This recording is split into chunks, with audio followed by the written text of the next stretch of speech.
Imagine reading a legal document Hmm. that, cares just as much about a wild bird's nest in a tree as it does about a literal life or death murder trial. Right. It sounds completely chaotic. It really does. May God deeply bless your day, and may God bless your entire week. Welcome to our deep dive. Glad to be here. Today, we are opening up a text that jumps wildly from, what to do with a lost donkey to the specific fabrics you're allowed to wear, all the way into these intense, high-stakes marital disputes. Yeah, we are diving right into Deuteronomy chapter 22. Exactly. And to help us decode this, we're relying on some really heavy-hitting sources, specifically the incredibly detailed historical and theological notes from both the Holman and the NAA study Bibles. It is quite the textual landscape to navigate, honestly. Well, for sure. If you sit down and just read this chapter straight through without the historical backdrop, it really does feel like a random administrative checklist. Yeah, you just find yourself wondering how on earth a stray ox connects to a courtroom, which is really our mission today. We want to uncover the underlying ancient Israelite worldview that connects that donkey to the clothing to the courtroom. Right. But how do we even begin to find a logical thread through all of this? Well, we have to start by zooming out and fundamentally changing how we define law. Okay, how so? Because when we think of a legal code today, we think of statutes, traffic laws, tax codes, things designed to keep a bureaucratic system running. Right, like paying parking tickets or what? Exactly. Yeah. But to understand Deuteronomy, we really have to look at it through the lens of a covenant community. A covenant. Yeah, every single law in this chapter, no matter how mundane or how severe it seems, points back to a central theology. It's all about collective responsibility, maintaining purity, and upholding a sacred order that the Israelites believed was introduced at the very dawn of creation. Okay, so it sounds like it's less about don't do this so you don't get a ticket, and much more about how do we live together as a physical reflection of the divine. That is the core of it, yes. The community was supposed to actively reflect the character of God in every microscopic detail of their daily lives. Wow. Well, let's look at how that plays out with what I like to call the ancient lost and found. Oh, I like that. Yeah, so the text outlines a mandate regarding your compatriots' stray animals. If you see their ox or their sheep or their donkey wandering off, you are legally forbidden from looking the other way. Right, you can't just ignore it. You must return it. And, get this, if the owner lives far away or you simply don't know whose animal it is, you actually have to take it to your own house. Yeah. You have to feed it, keep it safe until the owner comes looking for it, and then restore it to them. And the sheer inconvenience of this law is staggering when you really think about it. Oh, absolutely. Yeah. Taking in a stray ox isn't like picking up someone's dropped wallet and popping it in a mailbox. No, not at all. You are taking on a massive eating, breathing liability. It requires your time, your resources, and your physical space. And it even extends to inanimate objects, too. The text mentions any lost garment, basically anything your neighbor loses. Right. Then there's the flip side. If you see a fallen animal on the road, like an ox or a donkey, that has collapsed under its burden, you cannot ignore it. You have to stop whatever you are doing. Exactly. You have to help your neighbor get that animal back on his feet. And the Holman study notes really highlight the concept driving this whole thing. It's this idea of fraternal responsibility. Fraternal responsibility. Yeah, because in this ancient covenant community, property and land weren't viewed through the lens of, modern capitalism or hyper-individualism. Right. It wasn't just mine and yours. Exactly. They essentially belonged collectively to God's people as a divine inheritance. So when you are feeding your neighbor's lost ox, you're actually protecting the community's shared inheritance. You're acting as a steward. Yeah, a steward of God's provision for your neighbor. That's a profound shift in perspective. It really is.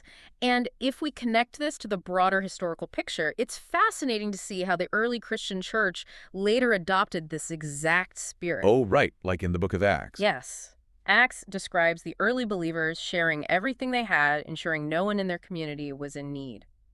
Wow, so that early church communal life was a direct echo of this Deuteronomic ideal of shared fraternal responsibility. Exactly. Well, if returning a donkey is about protecting the community's shared property, it's really interesting to see how this collective mindset applied to, private property. Oh, the parapet law? Yes. Yeah. There's a fascinating rule here about building a new house. The law states you have to build a parapet, basically a low wall around your roof. Right. And if you don't, and someone falls off, You bring what the text calls blood guilt upon your house. Yeah, blood guilt. Now, to put this in context for you listening, ancient Israelite roofs were flat. They were basically the ancient version of a patio or a living room where people slept and worked. It was a heavily utilized, everyday living space. Right. And my initial thought reading this was that it sounds like a standard municipal building code. Sure, like an HOA rule. Exactly, like a homeowners association Yeah. saying, hey, ensure your deck has a railing of appropriate height. Right. But the language used blood guilt makes it feel intimately personal and severe. Well, it is. The concept of blood guilt is profoundly spiritual, which pushes it far beyond a modern civil liability issue. How so? Think of it this way. To the ancient Israelites, God owned the land, and they were essentially just renting it. Okay. So if your negligence resulted in a loss of life on your property, even accidentally, you weren't just facing a lawsuit from the victim's family. You were polluting the ultimate landlord's property. Exactly, you were polluting it with innocent blood. It was a spiritual contamination. Wow. Life was sacred because it was given by God, so failing to protect it violated the sacred order. So the parapet isn't just a physical railing. It's a physical manifestation of your moral obligation to protect the lives of your neighbors. Beautifully put. The physical and the spiritual are basically inseparable in this worldview. Which provides a perfect bridge to the next set of rules. Because if the parapet law is about keeping the community physically safe, the subsequent laws seem designed to keep them spiritually safe. Right, by enforcing some incredibly strict boundaries. Yeah, and this is where the prohibitions get really wild. They do. First, there's a strict ban on cross-dressing.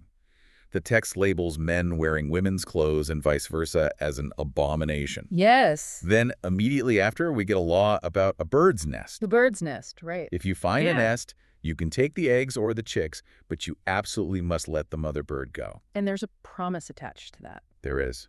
The text explicitly promises that doing this will prolong your days. It's wild. A promise of a long, blessed life tied directly to the conservation of a wild bird. Yeah. And then we get this rapid-fire list of bans on mixing things. The mixing laws. Right. You cannot plant two different kinds of seeds in your vineyard. You cannot plow your field with an ox and a donkey yoked together. You cannot wear clothes made of mixed fabrics, specifically wool and linen, blended together. Oh, and you also have to wear tassels on the four corners of your cloak. It's a lot to take in. It is. I want to start with the ox and the donkey. It sounds a bit like trying to run Mac and Windows software on the same machine.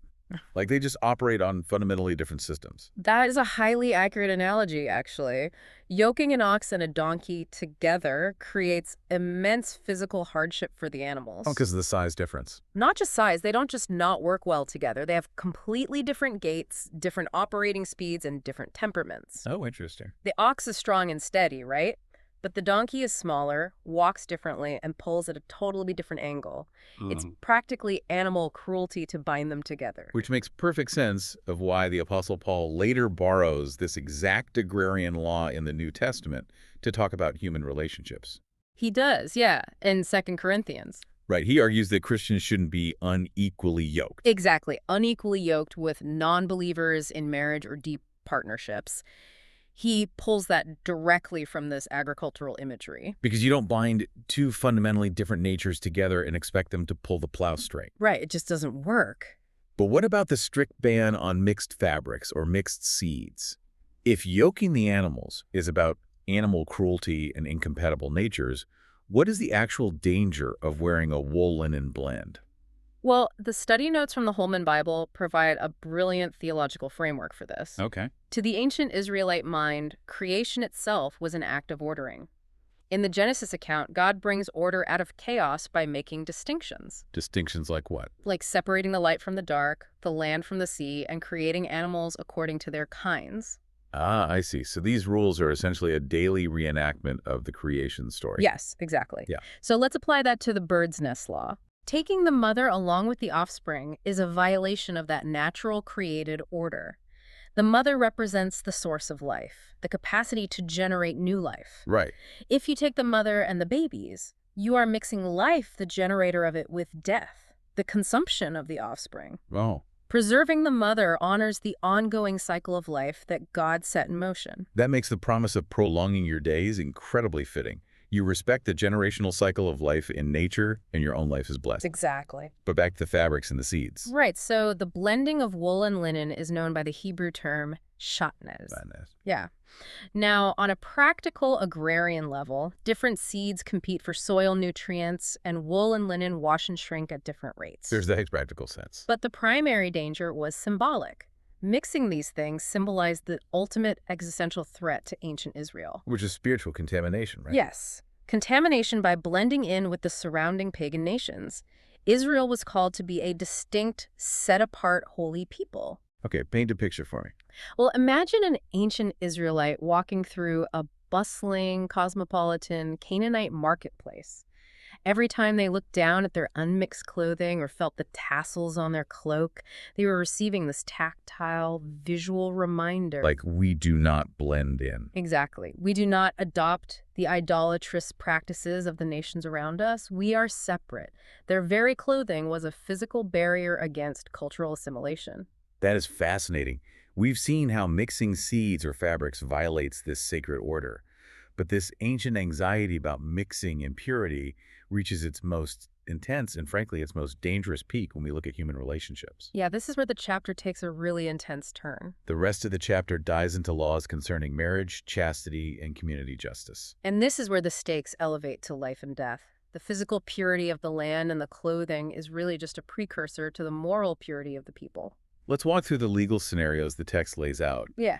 starting with false accusations. So, a man marries a woman, but then comes to hate her. He goes to the city elders and publicly slanders her, claiming he discovered on their wedding night that she was not a virgin. Right. The parents of the bride have to step in and present proof of her virginity, a blood-stained cloth, before the elders at the city gate. It's a very public trial. Very public. Yeah.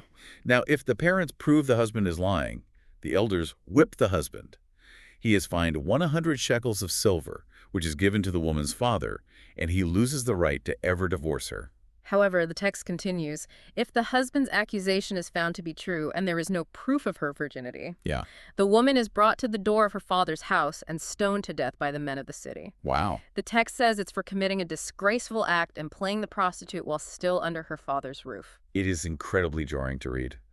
The laws then move to adultery. Right. If a man is found sleeping with a married woman, both of them are put to death. The NAA study notes point out that this usually would require them being caught in the act. Yes, flagrante delicto, meaning the crime was essentially blazing right in front of witnesses. And we should probably note that adultery was a capital offense across the entire ancient Near Eastern world, not just in Israel. Oh, absolutely. It was universally viewed as the ultimate theft and a supreme violation of the social order. The text then gives us a very specific distinction regarding geography, which is interesting.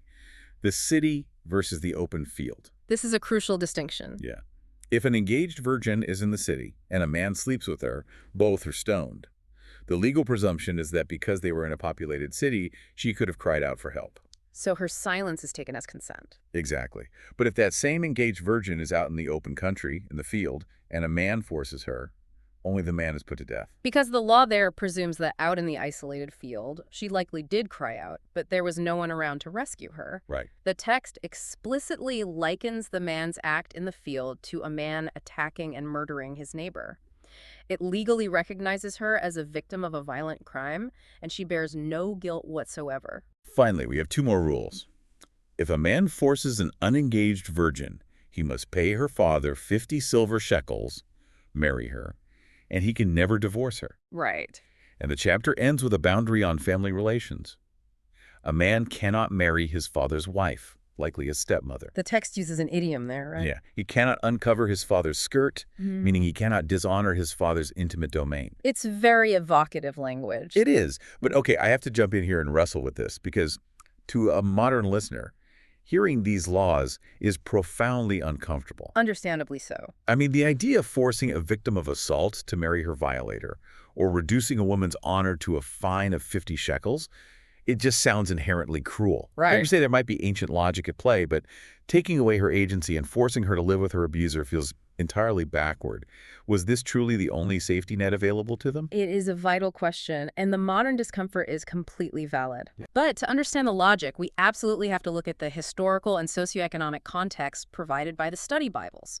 We have to temporarily step entirely out of our 21st century framework of individual rights and social welfare. Okay, let's do that. Let's look at the fines first. The 100 silver pieces for a false accusation wasn't a mere slap on the wrist. It was a ruinous fine that far exceeded any standard dowry. Oh, really? So it was designed to be a massive deterrent against patriarchal abuse. Precisely. In the ancient world, men held disproportionate power to initiate divorce. This steep fine and public physical whipping were designed to stop men from fabricating lies just to get an easy divorce or steal back dowry money. So it was a fierce legal protection of the woman's reputation. Exactly. I can see how the false accusation law protects the woman. Right. But what about the 50 shekels in the case of the unengaged virgin? Right. Forcing her to marry the man who assaulted her. That's just hard to hear. It is undoubtedly the hardest for us to grasp today. But the 50 shekels was the standard high-end bridal dowry price. Within the harsh economic reality of the ancient Near East, a woman's survival was almost entirely dependent on being attached to a patriarchal household, either her father's or her husband's. Because there were no independent jobs for women. None. No state welfare, no modern social safety nets. If she was violated and lost her virginity outside of marriage, her social capital was destroyed. So her chances of ever finding a husband were virtually non-existent. Yes. She would essentially be facing a life of destitution, starvation, or being forced into actual prostitution just to survive. Oh, wow. As horrifying as the solution seems to our modern sensibilities within their ancient, deeply flawed system, this law was designed as the ultimate forced safety net. A fourth safety net. Yeah. It was not meant to reward the violator. It was meant to heavily penalize him. It forced the violator to take full, lifelong economic responsibility for the woman whose future he had just jeopardized. Because he had to pay the maximum bridal price to her family. And he forfeited his right to ever divorce her, ensuring she could never be abandoned to starve. The law was attempting to mitigate the damage and protect the vulnerable within the severe confines of the social structure that existed at the time. That context really does reframe the intention. It is operating within an ancient survival framework aimed at provision. Exactly. But what about the stoning? Why are the physical punishments for sexual sins so incredibly severe, demanding the death penalty for things like adultery? To understand the severity, we have to return to that core theology of the covenant community we discussed at the beginning. Right, the reflection of the divine. Yeah. In the biblical worldview, Israel's relationship with God was constantly viewed through the metaphor of marriage. God was a faithful husband, Israel was the bride. So human marriage was seen as a sacred microcosm. A living illustration of that divine relationship. Meaning that breaking a human marriage vow wasn't just a private betrayal between two individuals. It was far more than that. Breaking a marriage vow through adultery or sexual immorality was seen as the physical equivalent of spiritual idolatry. Wow. It was a profound tearing of the divine covenant. When the text repeatedly says, "Purge the evil from among you," it reflects the visceral belief that sexual impurity literally polluted the holy community and the land itself. Kind of like the blood guilt we discussed earlier with the parapets. Exactly. The terrifying severity of the punishment reflects the absolute, uncompromising holiness of the God they were called to reflect. To them, tolerating adultery was akin to tolerating a rot that would eventually sever the entire community's lifeline to God.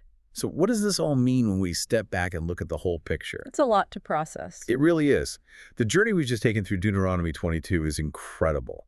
I mean, we started with the inconvenience of feeding a lost donkey. Yep. We moved through the visual barriers of mixed fabrics and the conservation of bird nests. And we ended in the deeply serious life and death waters of marital fidelity and community justice. It covers everything. Viewing these laws through the lens of ancient community, purity, and the creation order transforms them completely. They are no longer a random list of disconnected rules. No, they form a highly structured, intensely collective worldview where absolutely everything is interconnected. Every action has a profound ripple effect. Yeah, the physical, the social, and the spiritual are entirely woven together. How you build your roof affects your neighbor. Right. How you sow your field reflects your theology.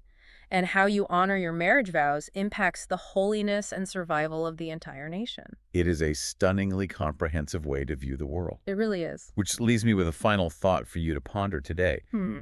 We live in a hyper-individualistic society. For the most part, our actions, our property, our relationships, they are viewed as our own private business. Very true. But in ancient Israel, an unreturned donkey, a mixed fabric shirt, or a broken marriage vow was seen as a tear in the fabric of the entire community. It makes you wonder, what do we lose when we stop seeing our individual choices as deeply connected to the well-being of our neighbors? It is a powerful question to reflect on, especially when we consider how isolated modern life can feel. It really is. Thank you so much for exploring this textual landscape with us today. God blesses all of you listening. Until next time.